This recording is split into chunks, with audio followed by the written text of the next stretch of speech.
ሰላም እንዴት ናችሁ? አራፊም 95.1 ዴዶ አድማጮቻችን ፉትቦል ካፌ ተጀምሯል። አላዛር አስግዶም ነው መስወር ቀለባቸው ከቴክኒሻናችን ሳምራይት ጋር በመሆን እስከ 4 ሰዓት ድረስ የተለያዩ ርዕሰ ጉዳዮችን ያነሳን አብናችሁ ቆይታ እናደርጋለን። ትናንትና ምሽት የተደረጉ የኤሮፓ ሊግ ጨዋታዎች እንደዚሁም የኮንፈረንስ ሊግ ጨዋታ አለ። ቼልሲና ማንቸስተር ዩናይትድ የተሳተፉባቸውን ጨዋታዎች እናነሳለን። ሪያል ሶሲዳድን ከማንቸስተር ዩናይትድ ጋር ያገናኘው ጨዋታ አንድ እኩል ተጠናቋል። የመልሱ ጨዋታ በኦልድ ትራፎርድ ነው የሚደረገው። ለዩናይትድ አድቫንቴጅ የሚሆን ነገር ካለ የመልሱ ጨዋታ በሜዳው መደረጉ ነው። ግን ደግሞ በዚህ ውድድር ዓመት በኦልድ ትራፎርድም ያለው ሪካርድ ጥሩ አይደለም። በእርግጥ እስካሁን ድረስ በኤሮፓ ሊግ ያልተሸነፈው ቡድን ነው ማንቸስተር ዩናይትድ። ይህንን ጉዳይ እናነሳለን። ኮፐንሃገን ከቼልሲ ያደረጉት ጨዋታ በዴንማርክ የተደረገ ጨዋታ ነበር። ቼልሲ 2-1 በሆነ ውጤት ማሸነፍ ችሏል። ጨዋታውን ጨርሷል ማለት ይከብዳል በቼልሲ በኩል ቢሆን።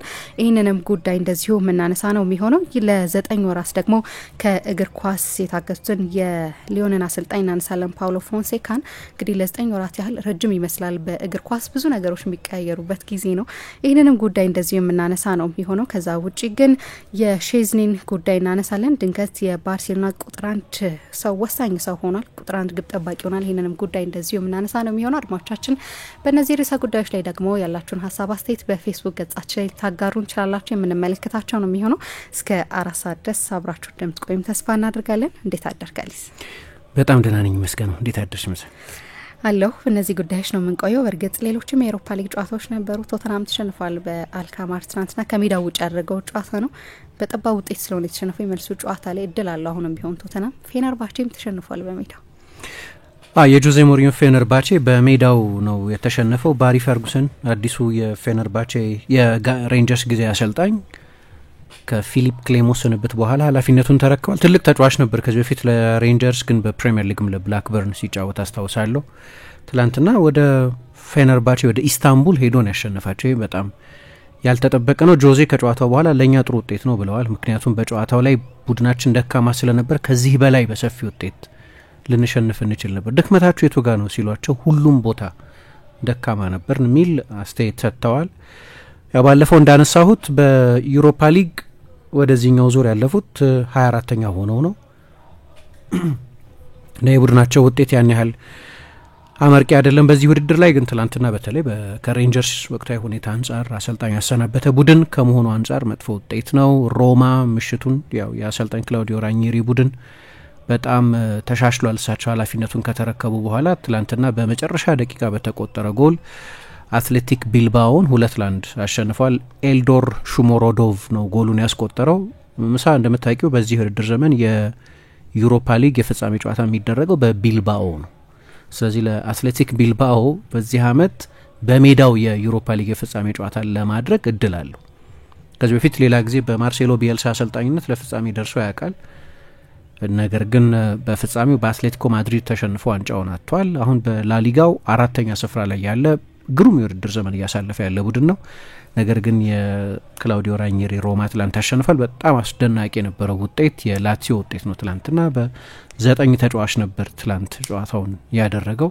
ነገር ግን በመጨረሻ ደቂቃ በተቆጠረ ጎል ቪክቶሪያ ፕሌዘንን 2-1 አሸንፏል። ይሄ የሚያስገርም ነው፣ ምክንያቱም 2 ተጫዋቾች በቀይ ወጥተውበት ስለነበር። ሌሎችም ጨዋታዎች ነበሩ፣ ግን እነዚህ የበለጠ ትኩረት የሚስቡት ናቸው። ያው የማንቸስተር ዩናይትድ ጨዋታ ትላንት በሳን ሴባስቲያን በአኒዮታ ከሪያል ሶሲዳድ ጋር የተደረገ ነው። የቶተንሃም ሽንፈት ከዛ በላይ ሊሸነፉ ይችሉ ነበር። ጎሉ ፍሪክ ራስ ላይ የተቆጠረ በጣም አስገራሚ ጎል ነው። ሉካስ ቤርግቫል ነው ራሱ ላይ ጎሉን ያስቆጠረው። ነገር ግን አዜ አልከማር የመልሱን ጨዋታ ቶተንሃም ሊቀለብሰው ይችላል፣ ግን 2-0 ወይ 3-0 አለመሆኑ እድለኞች ያደርጋቸዋል። የአሰልጣኝ አንጅ ፖስቴኮግሉ ተስፋ የተመሰረተው በዚህ ውድድር ዘመን በዩሮፓ ሊግ ውድድር ላይ ነው እና ትላንትና ወደ ሆላንድ ሄደው ተሸንፈዋል። እንዳልሹ ሊቀለበስ የሚችል ውጤት ነው፣ ግን ትላንት ጥሩ ፐርፎርማንስ አልነበረም። ስለዚህ እነዚህ እናነሳለን፣ ግን የበለጠ ትኩረት የምናደርገው የዩናይትድ ጨዋታ ላይ ነው። እነዚህን ጉዳዮች እናነሳለን። መሸጋገሪያ እንስማና ተመልሰን እንመጣለን።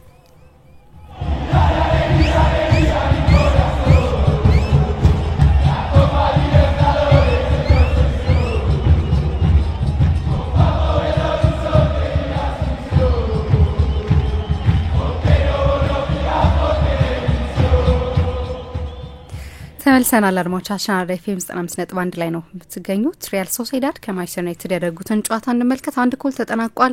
ለማንቸስተር ዩናይትድ ጆሹዋ ዚርክዚ ነው ግቧን ማስቆጠር የቻለው። ከረጅም ጊዜያቶች በኋላ ነው ለዩናይትድም እንደዚሁ ግብ ማስቆጠር የቻለው። ለሪያል ሶሴዳድ ደግሞ የፍጹም ቅጣት ምቱን ኦያር ዛባል አስቆጥሯል።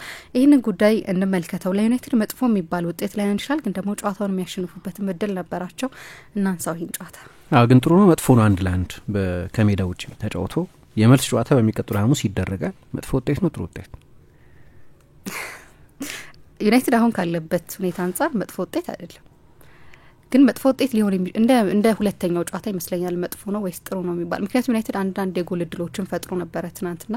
እነዛን መጠቀም ቢችል በተለይ ደግሞ ብሩኖ ፈርናንዴስ ጆሹዋ ዚርክዚ ያመከኑት እድል ጋርናቸውንም ጭምር እንግዲህ ሶስቱም የነኩት ኳስ ነበር። እሱ መቆጠር ቢችል ኖሮ ሊያስቆጭ የሚችል ውጤት ሊሆን የሚችለው ምናልባት ኦልድ ትራፎርድ ላይ የሚመዘገበው ውጤት ሊሆን ይችላል፣ ግን መጥፎ ውጤት አይደለም። በማንኛውም በሌላ በማንኛውም በመደበኛ በጥሩ ሁኔታ ማንቸስተር ዩናይትድ ወደ ስፔን ሄዶ ከሪያል ሶሲዳድ ጋር ተጫውቶ 1-1 ተለያይቶ የመልሱን ጨዋታ ወደ ኦልድ ትራፎርድ ይዞ ሲመለስ ጥሩ ውጤት ነው መባል ያለበት። እንደሚገባ መጥፎ ውጤት አይደለም፣ ቢያንስ እንዲያውም ጥሩ ውጤት ነው። በሜዳው በኦልድ ትራፎርድ 75,000 ደጋፊዎች ፊት ጥሩ ውጤት ተብሎ ሊቆጠር ይችላል። ከጨዋታው አንጻር ሳይሆን ከውጤቱ አንጻር። ከጨዋታው አንጻር በመጀመሪያው 70 ደቂቃ ውስጥ ሪያል ሶሲዳድ ምንም አደገኝነት ስላልነበረው በ70 ደቂቃ ውስጥ ማንቸስተር ዩናይትድ የእግር ኳስ ኤግዚቢሽን እያሳየን ነበር ማለት እንኳ ባይቻል፣ ግን ሙሉ ቁጥጥር ነበረው። የሚካኤል ኦያርሳባል የፍጹም ቅጣት ምት የሪያል ሶሲዳድ የመጀመሪያው ኢላማውን የጠበቀ የጎል ሙከራ ነው። ልክ ነው። በመጀመሪያው አጋማሽ ባህሪያዊ ነው ለስፔን ቡድኖች፣ ለሶሲዳድም 62% ፖሴሽን ነበራቸው። ፈርስት ሃፍ ከፍተኛ ነው ይሄ። ግን ምንም አደጋ እየተፈጠረ አልነበረም። የማንቸስተር ዩናይትድን የተከላካይ መስመር የሚፈትን የአንድሬ ኦናናን በር የሚያንኳኳ ምንም አደጋ እየተፈጠረ አልነበርም። ዩናይትድ በዛ መሀል በመጀመሪያ አጋማሽ ቅድም ያነሳሹ ትልቅ የጎል ማስቆጠር እድል፣ በሌሎችም አጋጣሚዎች የነበሯቸው የጎል እድሎች ነበሩ። ካስቆጠሩት ጎል የተሻለ ክሊር የጎል እድሎች ነበሯቸው። ከ1-0 በላይ መምራት የሚችሉባቸው ሌሎች እድሎች፣ በተለይ በመጀመሪያ አጋማሽ ደግሞ ዲዮጎ ዳሎ በግልጽ ራስሙስ ሆይሉንድ ሊሰጠው ይችል የነበረ ንጹህ ኳስን በማዘግየቱ ምክንያት ንጹህ የጎል ማስቆጠር እድል ነበር፣ እሱ ሳይቆጠር የቀረ። አሁን ሩበን አሞሪም ከጨዋታው በኋላ ስለምን ሲናገር ነበር? ስለ ኤክስፔክትድ ጎልስ ሲናገር ነበር። በዚህ ጨዋታ ላይ የፈጠርናቸው አደጋዎች በኤክስጂ አይታዩ ይሆናል አለ። ምክንያቱም ኤክስፔክትድ ፍሬት እና ኤክስፔክትድ ጎልስ የሚባሉት ነገሮች የተለያዩ ናቸው። ለምሳሌ አደገኛ የጎል ማስቆጠር ቀጠና ውስጥ መገኘት አንድ የመጨረሻ ፓስ በማስተካከል ብቻ የዛ ሙከራ የኤክስጂ ቫሊዩ ከፍ እንዲል ማድረግ ይቻል ነበር። አሁን አሰልጣኞች ኦፕንሊ ስለ ኤክስጂ ስለምን ይናገራሉ እንሰማለን ደጋግመው። እና ትላንትና ይህንን ሲያነሳ ነበር። ሌሎች አጋጣሚዎች ነበሯቸው። ከማጥቃት አንጻር ብዙ በሽግግር እንደምንጠብቀው በመልሶ ማጥቃት ደግሞ ሪያል ሶሲዳድ የተከላካይ መስመሩን ወደፊት አስጠግቶ የሚከላከል በሀይ ዲፌንሲቭ ላይን የሚጫወት ስለሆነ ከጀርባ ብዙ ክፍት ቦታ የሚተው ቡድን ነው። ይሄ የታወቀ ነው። በቀደምም ከባርሴሎና ጨዋታ በኋላ ስንጠቅሰው ነበረ። በላሊጋ በዚህ ውድድር ዘመን 4ኛው በሃይላይኑ መጠን ወደፊት የተከላካይ መስመሩን አስጠግቶ በሚጫወትበት ሜትር 4ኛ ነው። ከጀርባው ብዙ ክፍት ቦታ ይተዋል። ስለዚህ ለእንደ ጋርናቾ አይነት እና ለሁለቱ ዊንግ ባኮችም ብዙ ክፍት ቦታ የሚተው አይነት ቡድን ስለነበር ማንቸስተር ዩናይትድ የሽግግር አጋጣሚዎች ነበሩት። ከዚህ በላይ በሆነ ውጤት መምራት ይገባው ነበር። ያ የፍጹም ቅጣት ምት ክስተት ከመፈጠሩ በፊት እና ከዛ በኋላ የጨዋታው መልክም ተለውጧል። አሰልጣኝ አሞሪምም ይሄንን ሲያነሳው ነበር። ጨዋታ ውስጥ ያለው ዝርዝር ጉዳይ እንዳለ ሆኖ ግን በጥቅል 1-1 ከሜዳ ውጭ መለየት መጥፎ ውጤት አይደለም፣ ጥሩ ውጤት እንዲያውም ነው። ችግሩ የማንቸስተር ዩናይትድ የኦልድ ትራፎርድ ሪከርድ ነው። ችግሩ እሱ ነው። በሌላ ጊዜ በማንኛውም ሁኔታ ቢሆን 1-1 ከሜዳ ውጭ ጨዋታውን የወጣ ቡድን በሜዳው ጨዋታውን የማሸነፍና ወደ ቀጣዩ ዙር የማለፍ በዚህኛው ኮንቴክስት ወደ ሩብ ፍጻሜ የማለፍ የተሻለ እድል አለው። አሁን ችግሩ ዩናይትድ በዚህ ውድድር ዘመን ብዙ ያልጠበቅናቸውን ሽንፈቶች በኖቲንጋም ፎረስት፣ በብራይተን፣ ባለፈው በፉልሃም እና ሌሎች በርካታ ጨዋታዎችን በዚህ ውድድርም ባይሆን ግን በሀገር ውስጥ ውድድሮች ተሸንፏል። በቀደም አሁን በፉልሃም በኦልድ ትራፎርድ ነው የተሸነፈው። አሁን የማንቸስተር ዩናይትድ የኦልድ ትራፎርድ የድሮ ኤክስ ፋክተር የለም። ችግሩ እሱ ነው እንጂ ለማንም ለሌላ ቡድን ከሜዳ ውጭ 1-1 መለያየት በጥቅሉ ጥሩ ውጤት ነው። ከጨዋታው ኮንቴክስት አንጻር ካየን ጨዋታው ካየነው ነገር አንጻር ግን አስቀድመው ተጨማሪ ጎሎች ማስቆጠር የሚችሉበት እድል ስለነበራቸው 1-1 ያንስባቸዋል። 1-1 ያንሳል ማለት ይቻላል። ለማንኛውም ትላንትና በአኒዮታ ነው ጨዋታው የተደረገው። በጣም ዝግ ባለ ፍጥነት የሚደረግ ጨዋታ፣ ሁለት በየሀገሮቻቸው የማጥቃት ሬከርዳቸው ደካማ የሆኑ ቡድኖች ያደረጉት ጨዋታ ነው። እዚህ ላይ ደግሞ የማንቸስተር ዩናይትድ በርካታ ጉዳቶች አሉበት። ትላንትና ቤንቹን ማየት ብቻ በቂ ነው። አሰልጣኙ በሁለተኛው አጋማሽ የማጥቃት ተጫዋች አስገብቶ ጨዋታውን መቀየር የሚችልበት 0 እድል ነው የነበረው። ከክርስቲያን ኤሪክሰን በስተቀር አንድም ኦፌንሲቭ ሲኒየር ተጫዋች አልነበረም። 2 ወጣት ግብ ጠባቂዎች፣ 2 ወጣት ተከላካዮች፣ 1 ተከላካይ ሲኒየር ተከላካይ ቪክቶር ሊንደሎፍ፣ ክርስቲያን ኤሪክሰን እና ኮሊየር ቶቢ ኮሊየር ናቸው የነበሩት። እሱንም እንደ ወጣት አንቁጠረው እንጂ እንደ ወጣት ከቆጠር ነው 3 ወጣት ያው ለዋናው ቡድን ብዙ ሲጫወት በቅርብ ጊዜ ስላየ ነው። ቤንቹ የለም። የማንቸስተር ዩናይትድ ቤንች በርካታ ጉዳቶች ያሉበት ነው። በሪያል ሶሲዳድ በኩልም የቡድኑ ቁልፍ ተጫዋች በቀደም በባርሰሎናው ጨዋታው ከእጃቸው እንደወጣ ሽንፈቱ እንደማይቀር ሲያውቁ መጀመሪያ ቀይረው ካስወጧቸውና ለትላንትናው ጨዋታ ሊቆጥቧቸው ከፈለጓቸው ተጫዋቾች መካከል አንደኛው ባለፈው ወደ ሊቨርፑል ሊዘዋወር ጫፍ ደርሶ የነበረው በሚቀጥለው ክረምትም ምናልባት ወደ አርሰናል ሊጓዝ የሚችለው ግን አሁንም ሌሎች ፈላጊዎች ያሉት ማርቲን ዙቢሜንዲ በህመም ምክንያት አልነበረም ጨዋታው ላይ። ግን ሁለቱ ቡድኖች ያለ ምክንያት አይደለም በየሀገሮቻቸው ሶሲዳድ 9ኛ ማንቸስተር ዩናይትድ 14ኛ ስፍራ ላይ የተቀመጡት። የመጀመሪያ አጋማሽ የጨዋታው ፍጥነትና በሁለቱ ቡድኖች በኩል የነበረው የኢማጂኔሽን ችግር፣ የጎል እድሎች የመፍጠር የሀሳብ እጥረት በዚህ የውድድር ዘመን በየሊጎቻቸው ያላቸውን ድክመት የሚያሳይ ነው። ማንቸስተር ዩናይትድ በዚህኛው የውድድር ዘመን ልክ እንደ ባለፉት ጥቂት የውድድር ዘመናት ሁሉ ጎል የማስቆጠር ችግር ያለበት ቡድን ነው። 33 ጎሎች ብቻ ነው ማንቸስተር ዩናይትድ በ27 የፕሪሚየር ሊግ ጨዋታዎች ያስቆጠረው። ሶሲዳድ ደግሞ በ26 ጨዋታ 23 ጎል ነው ያስቆጠረው። ሁለቱ ቡድኖች በጋራ ተደምሮ ያስቆጠሩት የጎል ቁጥርን ብታይ በ56 ጨዋታዎች 53 ጎሎች ነው ያስቆጠሩት። ሁለቱም ቡድኖች በየሊጎቻቸው ደካማ የውድድር ዘመን እያሳለፉ ያሉ ናቸው። የማንቸስተር ዩናይትድ የሊግ ሲዝን ማንቸስተር ዩናይትድ ደጋፊዎች ሊረሱት የሚፈልጉት መጥፎ የውድድር ዘመን መሆኑን ያሳያል። ከ27 ጨዋታ 12 ተሸንፏል። ሶሲዳድ ካለፉት 5 ጨዋታዎች 3ቱን ተሸንፎ ነው ወደዚህ ጨዋታ የመጣው። ስቴዲየም ውስጥም ቢሆን እንደ ማንቸስተር ዩናይትድ አይነት ግዙፍ ክለብ ወደ ከተማይቱ መጥቶ ቢያንስ በታሪክ እና በዓለም አቀፍ ዳይሜንሽኑ ግዙፍ ክለብ ነው ማንቸስተር ዩናይትድ። ግን ስቴዲየሙ አልሞላ። በጣም በርካታ ክፍት ወንበሮች ነበሩ። በሆነ ምክንያት ሪያል ሶሲዳድ የድሮ ሙቀት የለውም። ያው አማካይ ክፍል ላይ ሚኬል ሜሪኖ ለቀውባቸዋል። ሌሎች የወጡ ተጫዋቾችም አሏቸው። ቡድኑ በመጠኑ ተዳክሟል። ከዳቪድ ሲልቫ መልቀቅ በኋላም የዳቪድ ሲልቫን ቦታ የሚሞላ ሌላ ተጫዋች አላገኙም በክሬቲቪቲ በኩል። ምንም እንኳ ዙቢሜንዲ በጣም ጥሩ ዲፕ ላይን ፕሌይሜከር ቢሆንም ባለፈው የውድድር ዘመን በቻምፒየንስ ሊግ ፔጄ እንዴት እንደፈተነው አይተናል። በቅርብ ዓመታት የቶፕ 4 ቡድን ነበር፣ ግን እንደዛ አይደለም አሁን።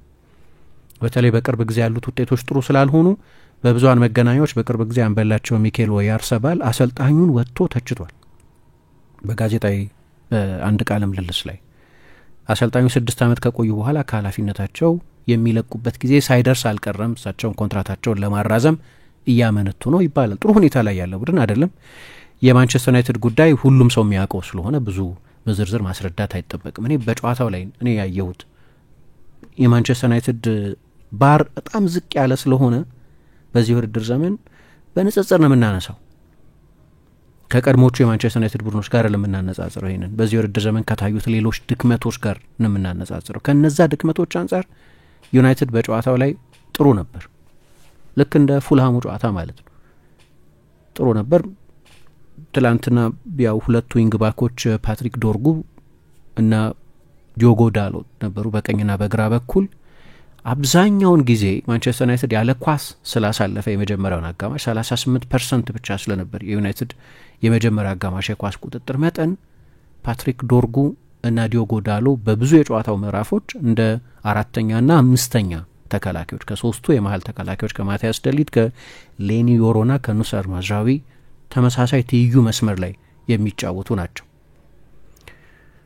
ከዛ እንግዲህ የማንቸስተር ዩናይትድ ከኳስ ውጭ ያለ ቅርጽ በአብዛኛው የጨዋታው ምዕራፍ በአምስት ተከላካዮች በአንድ ተመሳሳይ መስመር የሚጫወቱ አራት አማካዮች አንድ አጥቂ ብቻ የነበረው ነው።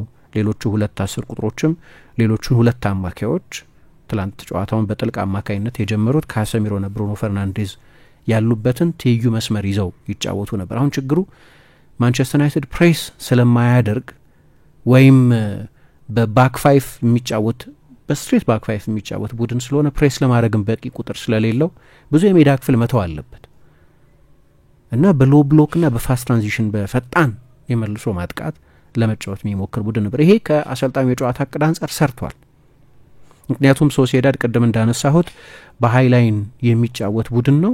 በትራንዚሽን ለሚያጠቃ ቡድን የተጋለጠ ለባላጋራ ቡድን ሰፊ የሜዳ ክፍል የሚተው ማንቸስተር ዩናይትድ በአንዳንድ የፕሪሚየር ሊግ ጨዋታዎች ከሚገጥሙት የባላጋራ ቡድን የጨዋታ አቀራረቦች በተለየ መጠነኛ ሪስክ መውሰድ የሚፈልግ ቡድን ስለሆነ ዩናይትድ የበለጠ አደገኛ ነበር። አሁን ጨዋታውን ስታዩ በጎል ሙከራ 13-13 ይላል።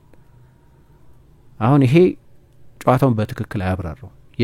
የሪያል ሶሲዳድ የጎል ሙከራዎች የበለጠ አደገኛ የሆኑት በመጨረሻዎቹ 15 ደቂቃዎች ነው። ኦናናም በመጠኑ ቢዚ ሆነው ያ የሚካኤል ኦያርሰባል የፍጹም ቅጣት ምት ጎል ከተቆጠረ በኋላ ነው።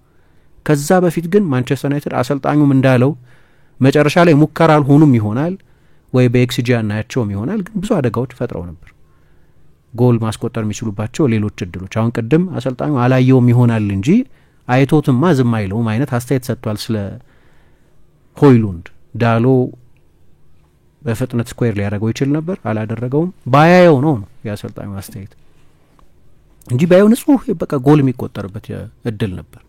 እንደምታውቂው የጎል ማስቆጠር ክራይሲስ ላይ ያለ ተጫዋች ነው። አሁን አንዳንድ ጊዜ ለሁለት የሚከፍለኝ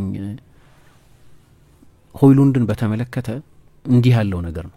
አንዳንዴ ራሱም መኖሩን አታስተውዩም፣ ጨዋታ ውስጥ አይሳተፍም። ብዙ ደንበኛ ታርጌት ማን አይደለም፣ በቁመት ዘለግ ያለ ቢሆንም ነገር ግን ከግዙፍ የመሀል ተከላካዮች ጋር ተፋልሞ እንደ ድሮግባ ወይም እንደዚህ እንደ ግዙፍ ጀርባቸው ለጎል ሰጥተው እንደሚጫወቱ አጥቂዎች አይነት አይደለም። ሆልድ አፕ አጫወቱ ያን ያህል የተዋጣለት አይደለም። ቁመቱ 1.93 ቢሆን የአየር ላይ ኳሶች በማሸነፍ ብዙ የሚደነቅ ተጫዋች አይደለም። ሌላ ጊዜም ወደ ስፔሶች ብዙ አይሮጥም። ስለዚህ የራሱ የተጫዋቹ ውስንነቶች አሉ። በብዙ አጋጣሚዎች ግን የማንቸስተር ዩናይትድ የመፍጠር ችግር ሰለባም ነው። ግን ትላንትና አሁን በቃ ቢያንስ እዛ ትክክለኛው ፖዚሽን ላይ ነበር፣ ሩጫዎች ያደርጋል፣ ፓሶቹ አይመጡም። ትላንትና ደግሞ በቃ ኦፕቲማል በሆነ የጎል ማስቆጠር ስፍራ ላይ ነበር፣ የመጨረሻው ፓስ አልመጣም። 20 ጨዋታ ላይ ጎል አላስቆጠረም፣ 19 ጨዋታ ላይ ጎል አላስቆጠረም። ለየትኛውም አጥቂ አይደለም በማንቸስተር ዩናይትድ ውስጥ ለሚጫወት አጥቂ፣ በየትኛውም ክለብ ለሚጫወት አጥቂ በጣም መጥፎ ስታቲስቲክስ ነው። ግን የሁለቱ ነገሮች ውጤት ነው። ትላንትና ያ ፓስ አለመምጣቱ ያብራራዋል። የሱም የራሱም የሙቭመንት ችግር የማንቸስተር ዩናይትድም የፈጠራ ችግር የእነዚህ ሁለቱ ድምር ውጤቶች ሰለባ ነው ሆይሉንድ። ትላንትና ይህንን በሚገባ ያሳያል። ግን ዩናይትድ እንደዛ መሆኑ በፋስት ትራንዚሽንም ቢሆን የጎል እድሎች ይፈጥር ነበር። አሰልጣኙም እንዳለው ከአንድ ሰዓት በላይ ማንቸስተር ዩናይትድ በጨዋታ ውስጥ ከፍተኛ የጨዋታ ቁጥጥር ነበረው፣ ያለ ኳስ መቆጣጠር። አሁን የጨዋታ ቁጥጥርና ኳስ መቆጣጠር በጣም የተለያዩ ኮንሰፕቶች መሆናቸውን ከግምት አስገብተን ማለት ነው። ሁለቱ አጋማሽ ግን በጣም የተሻሻለ ነው። አንደኛ ሁለቱ በቀኝና በግራ በኩል ይጫወቱ የነበሩት የማንቸስተር ዩናይትድ የመስመር አማካዮች ወደፊት በጣም መጠጋት ጀመሩ። አሁን እዚህ ጋር የዶርጉን ኮሜንታተሩም ሲያነሳው ሰማ ነበር። ፖሊሽ መደረግ አለበት። በጣም ጥሩ ቦታዎች ላይ ይገኛል። ቀጥተኛ ነው። የሱ ወደፊት ተጠግቶ መጫወት የማንቸስተር ዩናይትድን የኳስ ቁጥጥር ፕሮግረስ የበለጠ ቨርቲካል ያደርገዋል። ልክ እንደ ሌሎቹ አጋጣሚዎች አሁን ዩናይትድ ብዙ ጊዜ ኳስ ተቆጣጥሮ በሚቆይበት ጊዜ 1 2 3 ማን ነው ብዙ ጊዜ ኳስ ይዞ የቆየው ብቲ 1 2 3 ሶስቱ የመሀል ተከላካዮች ናቸው። ለምን ወደፊት ፕሮግረስ አያደርግም? ምክንያቱም በቀኝና በግራ በኩል ዳሎና ማዝራዊ ሲጫወቱ እነሱም ተከላካዮች ስለሆኑ ለተቀሩት ሶስቱ የመሀል ተከላካዮች ተጠግተው ነው የሚጫወቱት። ኳሱ አይወጣም ማለት ነው። ከማንቸስተር ዩናይትድ የሜዳ አጋማሽ ወደፊት አያልፍም ማለት ነው። ነገር ግን ቢያንስ ዶርጉ እነዛን ሩጫዎች ያደርጋቸዋል። አሁን ችግሩ ቴክኒካዊ ይሆናል። እዛ ጋር የፓስ የጠራ ፓስ የማቀበል ችግር ይሆናል። ለምሳሌ ኑኖ ሜንዴሽ በፊት ያደርግ የነበረው አይነት በስፖርቲንግ ሊዝበን አሁን በፔዤ እንደሚያደርገው በቀደም የሚገርም ነበር። ያ ጎል ሲቆጠር ሙሉ ለሙሉ ኤሊየትን ችላ ማለቱ በሱ ቦታ የተቆጠረ ጎል ስለሆነ አሁን የላስት ፓስ ጉዳይ ይሆናል። በቀኝ በኩልም ዳሎም ክሬቲቭ ተጫዋች አይደለም። አሁን እዚህ ጋር ነው ችግሩ። ማንቸስተር ዩናይትድ ውስጥ ያለው አንደኛው ችግር ሁለቱም ወደፊት በሚሄዱበት ጊዜ አማድ በሚጫወትበት ጊዜ ዊንግ ባክ ሆኖ ሲጫወት በጥቂት ጨዋታዎች ላይ እንዳየ ነው የማንቸስተር ዩናይትድ ፕሮግሬሲቭ አጫወት ብቻ ሳይሆን የአንድ ለአንድ የዊንግ ባክ የባላጋራ ቡድን መስመር ተከላካዮች የማሸነፍ ችሎታ ብቻ ሳይሆን ማንቸስተር ዩናይትድ የበለጠ በባላጋራ ቡድን ሜዳ መጫወት ይችላል ማለት ነው። አሁን በአብዛኛው በራሱ የሜዳ ክፍል ይጫወት ነበር። ትናንትና ግን ሁለቱ በተለይ ከሁለተኛው አጋማሽ መጀመር በኋላ ዩናይትድ በጣም የተሻሻለ ቡድን የሆነበት አንደኛው ምክንያት በእኔ አስተያየት ሁለቱ አንድ አይነት አይደለም። ምክንያቱም ዳሎ የበለጠ ወደ መሀል መግባት ጀመረ፣ ዶርጉ የበለጠ ወደፊት መሄድ ጀመረ መስመሩን ይዞ። ደግሞ በግራ በኩል ዚርክዜ አይደለም የጀመረው 10 ቁጥር ሆኖ ዚርክዜ ደግሞ ሴንትራል ቦታዎች ላይ የሚቆይ እንጂ ወደ ክንፍ የሚወጣ ተጫዋች አይደለም። ስለዚህ ያንን ኮሪደር ለብቻው ለመያዝ እድል ነበረው ፓትሪክ ዶርጉ። አሁን እዚህ ጋር የላስት ፓስ የመጨረሻ 30 ሜትር ላይ ትክክለኛ ፓስ የማቀበል የክሬቲቪቲ ችግር ወይ በትክክለኛው ጊዜ ትክክለኛ ውሳኔ የመወሰን ችግር ነው። 20 ዓመቱ ነው። በጥሩ ኮቺንግ ሊስተካከል የሚችል ተጫዋች ነው፣ ግን እነዛን ሩጫዎች ያደርጋል። አሁን ያኔ ነው ማንቸስተር ዩናይትድ ተጨማሪ አንግሎች የሚያገኘው ከኳስ ፊት የሚጫወቱ ብዙ ተጫዋቾችም የነበሩት እና ከዛ በኋላ የዩናይትድ ማጥቃት የፍጹም ቅጣት ምቱ ክስተት እስኪፈጠር ድረስ ተደጋጋሚ ነበር። አሌክስ ሮሜሮ ያዳናቸው አንዳንድ ሙከራዎች ነበሩ። አንዳንድ ሰሞኑን ረጅም ጊዜ ጎል ያላስቆጠሩ የኮንፊደንስ ክራይሲስ ያለባቸው 3 ተጫዋቾች ናቸው። በነገራችን ላይ ከፊት ያሉት 3 ተጫዋቾች ትላንትና በ3 ወር ውስጥ ሁለተኛ ጎሉን ያስቆጠረው ዚርክዜ። ሆይሉንድ 20 ጨዋታ ሆኖታል ጎል ካስቆጠረ። ጋርናቾ 4 ወር ሆኖታል ጎል ካስቆጠረ። ከኳስ መጨረሻ ላይ የተጋጣሚ ቡድን ሳጥን ውስጥ ያሉ 3 ተጫዋቾች የኮንፊደንስ ክራይሲስ ያለባቸው ተጫዋቾች ናቸው። ለወራት ጎል ያላስቆጠሩ ተጫዋቾች ናቸው። ስለዚህ እኔ አሁን ለምሳሌ ጋርናቾ አንዳንድ የሚሰጣቸው ኳሶች ሌሎችም ጨዋታዎች ላይ የምናያቸው ትላንትና የሚያየናቸው አንዳንድ አጋጣሚዎች ነበሩ። ተቀይሮ ሲወጣም የነበረው ገጽታ እንደ ሌሎቹ ሁሉ ደስተኛ ያልሆነ ሰው ፊት እያሳየን የወጣው ግን የሶስቱም ተጫዋቾች የኮንፊደንስ ኢሹ አለባቸው። ያው ሆይሉንድ ምንም ሙከራ አላደረገም፣ አንድ ሙከራ አላደረገም። ግን ሌሎቹ እንዳልኩት በአጠቃላይ ማንቸስተር ዩናይትድ የማጥቃት ተጫዋቾች አማራጮቹ እነዚህ ናቸው። አሁን ካሉት ተጫዋቾች ሁሉ ቺዶ ኦቢ የሚባለው ወጣት በቀደም ከፉልሃም ጋር ተቀይሮ ገብቶ በጣም ተስፋ የሚሰጥ እንቅስቃሴ ያሳየው ልጅ በዩሮፓ ሊግ ስላልተመዘገበ የለም፣ ቤንችም ላይ አልነበረም ትላንትና። ያሉት አማራጮች እነዚህ ናቸው አሰልጣኙ። ሶስቱም ተጫዋቾች ግን የጎል ምርታማ የውድድር ዘመን እያሳለፉ አይደለም። በጣም ጥቂት ጎሎች፣ አንደኛው 2 አንደኛው 3 የፕሪሚየር ሊግ ጎሎች ያስቆጠሩ ተጫዋቾች ናቸው እንጂ ትላንትና እድሎቹ ነበሩ። ጎሉ በጣም ድንቅ ጎል ነው። የግብ ጠባቂው ስህተት የእሱ የፖዚሽኒንግ ችግር እንዳለበት ቢሆንም ግን ትላንት ከማንቸስተር ዩናይትድ የተሻሉ ተጫዋቾች መካከል አንደኛው የነበረው ካሰሚሮ በውጪ እግሩ በዚህ በፑንት የሚሉት ነው መጀመሪያ ለዳሎ የሰጠው። ዳሎ ነው ጋርናቾ የጆሹዋ ዚርክዜን በጣም ጥሩ ተጫውቷል በእኔ አስተያየት። እኔ በተለይ እንደዚህ ፍጥነቱ እንደ ትላንትናው ሲሆን ጨዋታው ልክ የሴሪያ ፍጥነት በዩ ወይም የላሊጋ የሊግ ፍጥነት በዩ ይሄ በጣም የሚሆነው ተጫዋች ግን በዚህ ጨዋታ ብቻ ሳይሆን በሌሎችም ጨዋታዎች ጨዋታው ማለት ከዛ ከኒውካስል ጨዋታ በኋላ በተለይ ያሳየው ፕሮግረስ የተጫዋቹን የአእምሮ ጥንካሬ የሚያሳይ ነው። ግን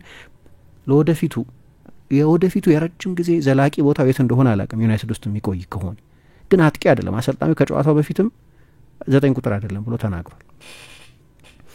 ቆይቶ የገባው ይመስለኛል። ምክንያቱም ከሌስተር ሲቲ ከኤፕስዊች ጨዋታ በፊት የመጀመሪያ ጨዋታውን ካደረገ በኋላ ምን አለ፣ ብዙ ክሮስ ስናደርግ ሳጥን ውስጥ ተገኝቶ መግጨት አለበታል።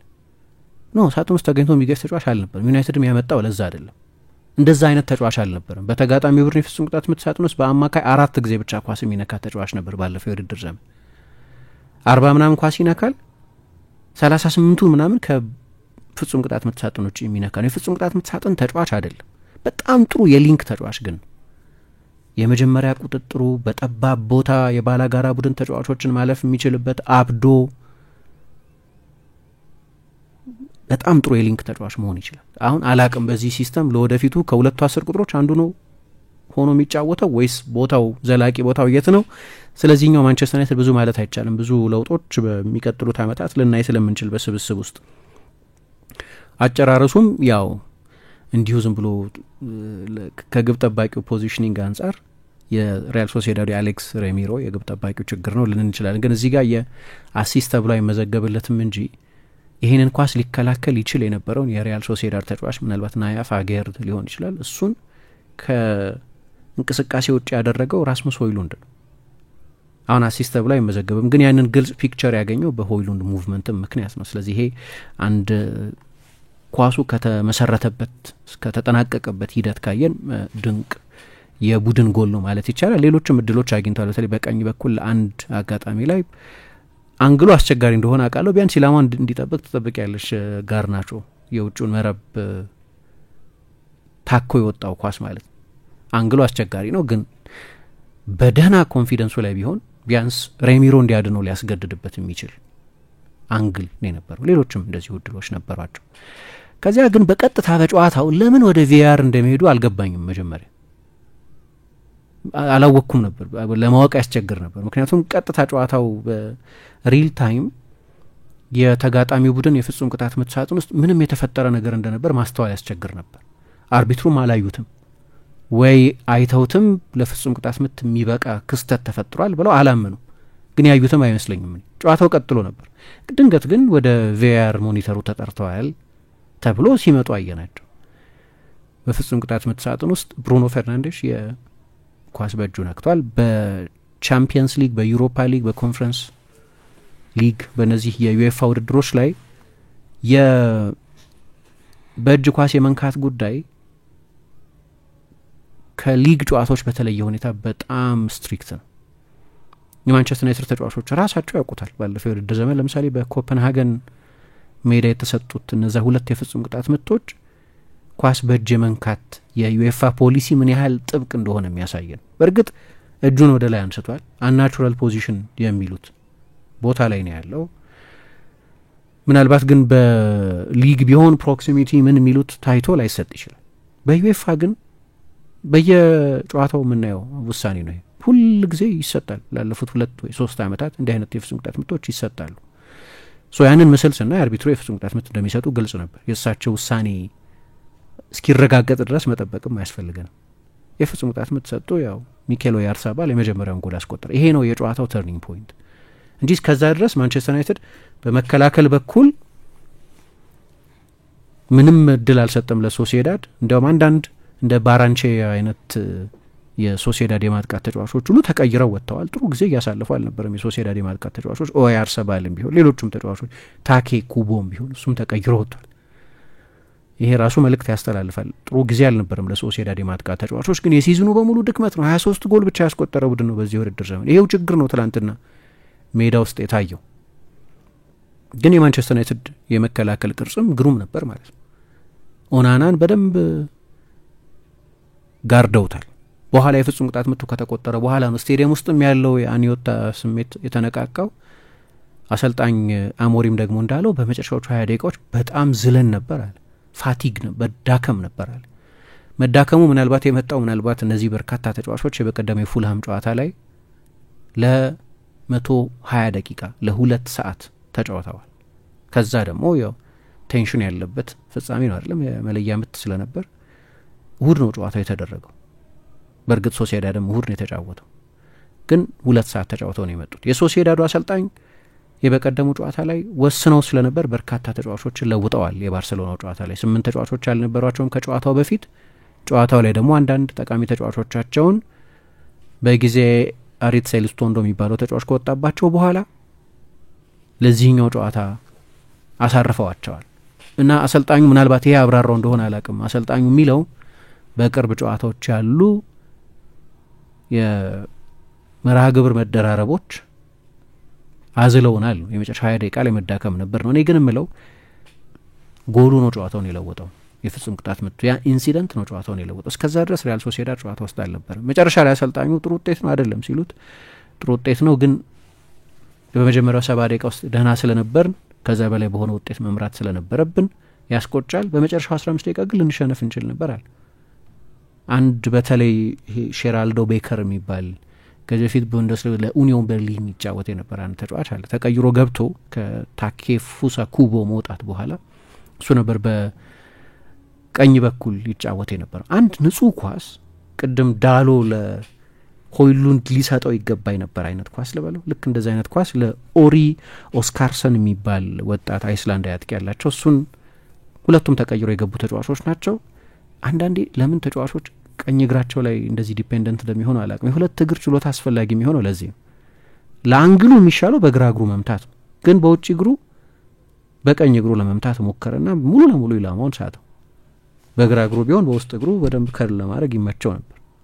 አሁን ይሄ ነው በሁለቱም እግሩ ያለመተማመን ውጤት። የሚሻለው በግራ እግሩ ቢያስቆጥረው ነበር፣ ግን በቀኝ እግሩ ለማስቆጠር ሞከረ። በቀኝ እግሩም ቢሆን ኢላማውን መጠበቅ ነበረበት፣ ማስቆጠር ነበረበት። ንጹህ የጎል እድል ነው።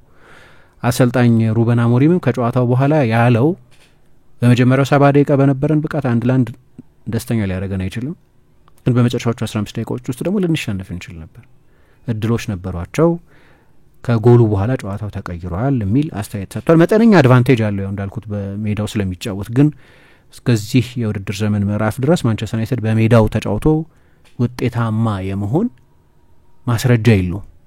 እንዲያውም ከሜዳው ውጪ ሳይሻለው አይቀርም። እና ደግሞ አንድ ምረዳው ሶሲዳድ እንደ ሊቨርፑል፣ እንደ ማንቸስተር ሲቲ፣ እንደ አርሰናል አይነት ደረጃ ላይ ያለ ቡድን አይደለም። ግን ማንቸስተር ዩናይትድ ያለ ኳስ ሲጫወት ከአርሰናል ጋር 20% ከማንቸስተር ሲቲ ጋር እንደዚህ ተመሳሳይ፣ ከሊቨርፑል ጋር እንደዚህ ተመሳሳይ ኳስ ቁጥጥር መጠን በሚኖረው ጊዜ ዲፌንሲቭ ሼፑ 5-4-1 ነው። በአምስቱ ተጫዋቾች መካከል ተመሳሳይ መስመር ነው ያለው። ከመከላከል አንጻር ያለ ኳስ ረጅም ጊዜ ሲጫወት ዲፌንሲቭ ሼፑ በጣም ጥሩ ነው። አሁን ኢኒሺዬቲቭ መውሰድ ባለበት ጨዋታ ነው ዩናይትድ ይህንን መድገም የሚያቅተው። ከኤፕስዊች ጋር የሚሆን ከሳውዝሃምፕተን ጋር ከሌስተር ጋር ሲጫወት እነዚህ ድክመቶች ይስተዋሉበታል። ኤሊት ቡድኖች ደግሞ ብዙ ጊዜ የሎ ብሎክ ቡድኖችን ነው የሚገጥሙት። በየሳምንቱ ከሲቲ ጋር ትጫወችም፣ በየሳምንቱ ከአርሰናል ጋር ትጫወችም ወይም ከሊቨርፑል ጋር። ይሄኛው በምንድነው በአንደርዶግ ሜንታሊቲ ይሰራል። ትላንትናም ለዛ ነው የማንቸስተር ዩናይትድ መከላከል ጥሩ የነበረው። በሌሎች የፕሪሚየር ሊግ እና በእንግሊዝ በሚደረጉ እንደ ኤፍ ኤ ካፕ ባሉ ውድድሮች ከትልልቅ ቡድኖች ጋር ሲጫወት አይተናል። ይሄን ያኔ ችግር የሚሆነው ግን 6 ተጫዋች ከኳስ ፊት አድርጎ መጫወት ሲጀምር ተመሳሳይ ዲፌንሲቭ ባላንስ ይኖረዋል ወይ ነው። በሌሎች ጨዋታዎች ይህንን ማድረግ ሲሳነው አይተናል። አሁን ለእኔ ችግሩ እሱ ነው። ከሜዳ ውጪ ኦኬ ከ40% በታች ኳስ ይዘን ብንጫወት በፋስት ትራንዚሽን ብናጠቃ ምናምን፣ ግን ለወደፊቱ ብዙ የሚያስኬድ አይደለም። ማንቸስተር ዩናይትድ ቦል ዶሚናንት መሆን አለበት። 65% 60% ኳስ መያዝ አለበት። እንደዛ ነው ሁሌ እንደዚህ አይነት ጨዋታዎች ስለማይኖሩ፣ ግን ለእንደዚህ አይነት አጫወት ግን ይሆናል። ከሜዳ ውጪም ስታደርጊው ተቀባይነት አለው። ትላንትና በአኒዮታ ስለነበር ጨዋታው የተደረገው። አሁን የመልስ ጨዋታው በሚቀጥል ሐሙስ ነው የሚደረገው። አሰልጣኙ የእሁዱን ጨዋታ በተመለከተ ከአርሰናል ጋር የሚደረገውን ጨዋታ በተመለከተ ስለ ድክመት በአካል ስለ መዛል ይናገር ስለነበር አሁን እሁድ ከአርሰናል ጋር በሚደረገው ጨዋታ ሁሉም የፕሪሚየር ሊግ ጨዋታ በጣም አስቸጋሪ ነው፣ ግን ዊ ሃቭ ቱ ሰርቫይቭ ፊዚካሊ ያለ አርሰናል ማክሰኞ ነው የተጫወተው። በጣም ቀላል ጨዋታ ነው የነበረው። ማለት በአጠቃላይ የፕሪሚየር ሊጉ ሁኔታ ውስጥ ብዙ ልዩነት የሚያመጣ ጨዋታ አይደለም። ማንቸስተር ዩናይትድ አንድ ቅድሚያ መስጠት ካለበት አሁን ከውድድር ዘመኑ ግብ አንጻር የቀረው ዩሮፓ ሊግ ነው። እሁድ ዕለት ብዙ ሮቴት ቢያደርግ አይገርመኝም። አሁን ማንን ሮቴት ያደርጋል ለራሱን የቻለ ጥያቄ ነው። 23 ተጫዋች መጠቀም ትችላለች በዩሮፓ ሊግ። በአንድ ማች ዴይ ስኳድ ውስጥ ማካተት ይቻላል። ከፕሪሚየር ሊጉ ይለያል። የ4 ተጫዋች ጭማሪ አለ። ፕሪሚየር ሊግ ላይ 9 ነው 8 ተጫዋች ነው ቤንች ማድረግ የሚቻለው። በዚህኛው 12 ተጫዋች ቤንች ማድረግ ይቻላል። አልሞሉለትም 12 ተጫዋቾች ቤንች ላይ ሁለት ግብ ጠባቂዎች አድርጎም፣ ሁለት ወጣት ግብ ጠባቂዎች አድርጎም፣ ሁለት ወጣት ተከላካዮች አድርጎም የጉዳት ቀውስ አለበት። እስከዛ የሚመለሱ ተጫዋቾች ይኖሩ ይሆናል። ለአርሰናል ጨዋታ ምን አይነት ትኩረት ይሰጣል ነው ለኔ። ምክንያቱም የማንቸስተር ዩናይትድን ሲዝን አይለውጠውም። አሁን 14ኛ ነው። ከ1 እስከ 10 ውስጥ መጨረስ የሚችልበት እድል በጣም ጠባብ ነው።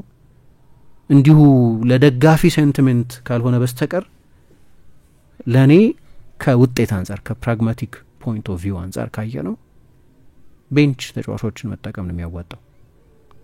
ለአርሰናልም ተመሳሳይ ነው። ለኔም የተለየ ነገር ካልተፈጠረ በስተቀር የፒኤስቪ ጨዋታ ስላለቀ የመልሱ ጨዋታ ላይ አደጋ ውስጥ ወድቃለሁ ብሎ ስለማያስብ 7-1 ስላሸነፈ የተወሰኑ ተጫዋቾችን ሊያሳርፍ ይችላል። አርሰናልም ኮንሲኩዌንሻል አይደለም። ምናልባት የቻምፒየንስ ሊግ ቦታን አሁን ያለውን ሁለተኛ ስፍራን ይዞ ለመቆየት ይጠቅሞ ካልሆነ በስተቀር የውድድር ዘመኑን በተመለከተ ብዙ ልዩነት የሚያመጣ አይደለም ለሁለቱም ቡድኖች።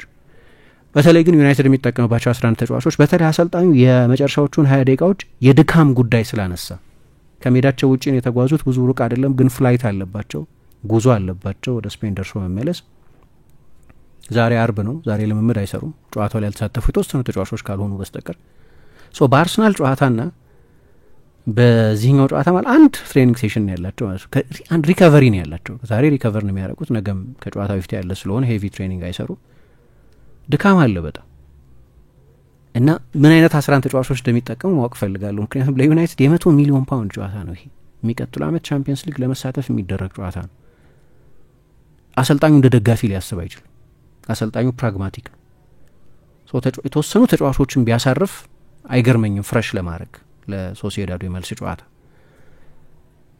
እንዴት እንደሚጠቀም ግን ለማወቅ የሚያጓጓ ይመስለኛል። ለማንኛውም ለእኔ የአንድ ሰው ምን ሲያነሳ ነበር ሰሞኑን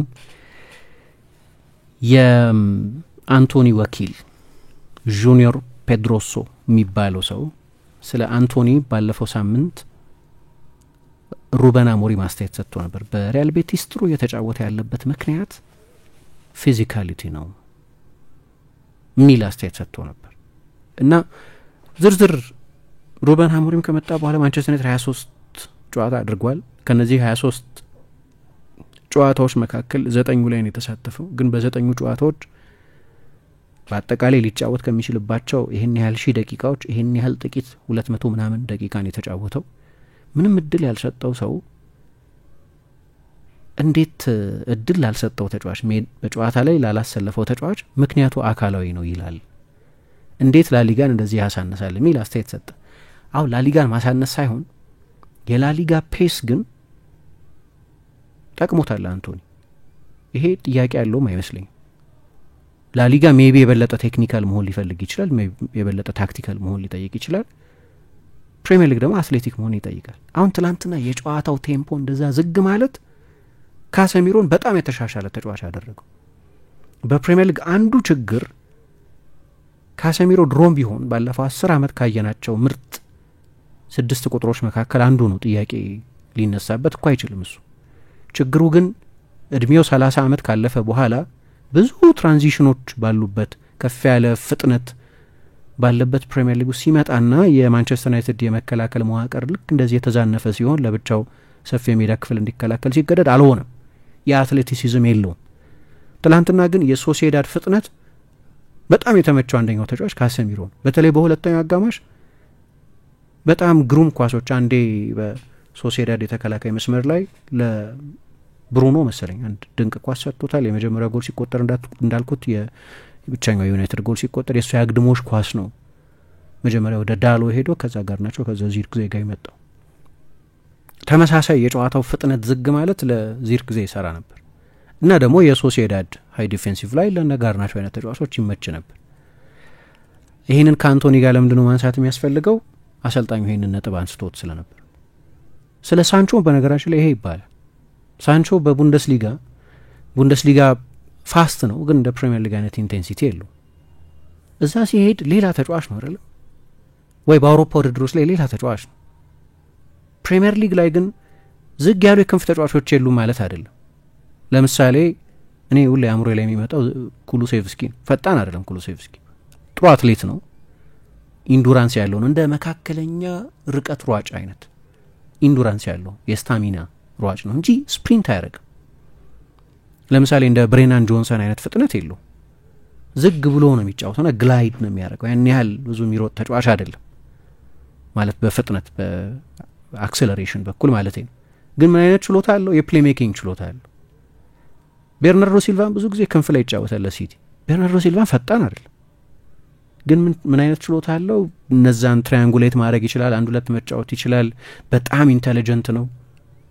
ስለዚህ በፕሪሚየር ሊግ ክንፍ ላይ ሆኖ መደበኛ የክንፍ ተጫዋች አይደለም፣ ሊያውም ግን አልፎ አልፎ መጫወት ይችላል እዛ ቦታ ላይ። ወይ እንደዚህ አይነት የፕሌይ ሜኪንግ ችሎታ ያስፈልጋል፣ ወይ ፍጥነት ያስፈልጋል። አንቶኒና ሳንቾን በተመለከተ ያለው ጥያቄ፣ ሳንቾ ለምሳሌ የዩናይትድ 7ኛው 8ኛ ፈጣን ተጫዋች ነው የነበረው።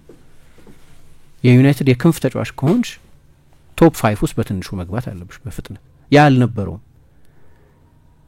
ወደ ሌሎች ሊጎች ሲሄዱ ግን አንዳንድ ተጫዋቾች የዩናይትድ ውስጥ ያለው ጠቅላላ ኢንቫይሮንመንት ለመጎልበት የማይመች መሆኑ እንደተጠበቀ ሆኖ እሱ ሁሉም ሰው የሚስማማበት ሆኖ ግን አንዳንድ ጊዜ ደግሞ አሰልጣኙ አሞሪም ያነሳው ነጥብ ዋጋ የሌለው ነጥብ አይመስለኝም። ያው ኤጀንቱ ማድረግ ያለበትን ያደረገው፣ ተጫዋቹን መከላከል አለበት፣ መልሱ ሰጥቷል። ለዛ ችግሩ ማንቸስተር ዩናይትድ ነው ብሏል። ግን እና አሰልጣኙ እድል አልሰጠውም ብሏል። ኦኬ። ግን ትላንትና ጨዋታውን ስታይ የሶሲዳድ ዝግ ያለ ፍጥነት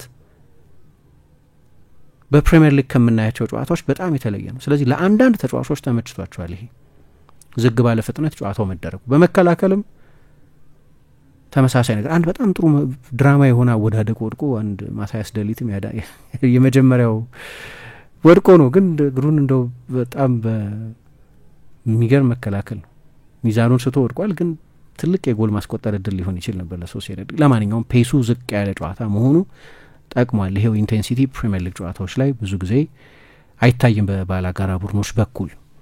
የሚቀጥለው ሳምንት የመልሱ ጨዋታ ይደረጋል። እንግዲህ ዩናይትድ ከዚህኛው ጨዋታ የሚለየው የበለጠ ኢኒሽቲቭ መውሰድ አለበት። ሶሲዳድ ትልቅ ባህሪያዊ ለውጥ አያደርግም። ከሞላ ጎደል ከሜዳ ውጪም እንደዚህ ነው ብዙ ጊዜ የሚጫወተው። በቤርናቤውም ቢሆን በካምፕ ናው ወይም በሞንቲክ አሁን ኦሊምፒክ ስቴዲየም ውስጥ ብዙ ጊዜ አሰልጣኝ ኢማኑኤል አልጓሲል ከመጡ በኋላ እንደዚህ ነው የሚጫወተው ቡድኑ። ግን ምንም ቢሆን ኦልትራፎርድ ላይ በመጀመሪያ አጋማሽ 38% ኳስ ይዛል ብዬ አላስብም። ከዚህ የበለጠ ምንድነው አድቬንቸር ጠብቃለሁ ከዩናይትድ። ያ ሲሆን ተመሳሳይ ዲፌንሲቭ ሼፕ ይኖረዋል ወይ? አይ ቲንክ ዙቢሜንዲ ይመለሳል ለዛ ጨዋታ። ህመም ነው፣ ማታውን ተኝቶ ታሞ ስላል ከፊቨር ጋር ነው ጠዋት የተነሳው። ስለዚህ ነው ጨዋታው ላይ ያልተጠቀምነው ብሏል። እሱ አንድ ጠቃሚ ተጫዋች ነው። ለማንኛውም በዚህ መንገድ ተጠናቋል። የመልስ ጨዋታው የሚቀጥለው ሐሙስ ይደረጋል። ዩናይትድ በድጋሚ ለ20ኛ ጨዋታ በመጀመሪያው አጋማሽ በክፍት ጨዋታ ጎል አላስቆጠረም። ለ20ኛ ጨዋታ ባለፈው ኤፕስዊች ላይ ጎል አስቆጥሮ ነበር፣ ግን ሁለቱም ከቆሙ ኳስ የተቆጠሩ ናቸው። በክፍት ጨዋታ ኦፕን ፕሌይ በሚባለው ግን 20 ጨዋታ ተአምር ቁጥር ነው። ግን አንዳንዶቹ ቅድም ያነሳ ናቸው የማንቸስተር ዩናይትድ ትላንትና የክሬቲቪቲ ችግር ብቻ ሳይሆን የውሳኔም ችግር ነው የነበረው። ግን በጠቅላላው እንዲሁ በመርህ ደረጃ ጥሩ ውጤት ነው። የዩናይትድን የኦልትራፎርድ ፐርፎርማንስ ካየን እና በዚህ ዓመት አስተማማኝ ቡድን መሆኑን ካየን ነው ስጋት ውስጥ የሚጥለው እንጂ በጠቅላላው 1-1 መጥፎ ውጤት አይመስለኝም።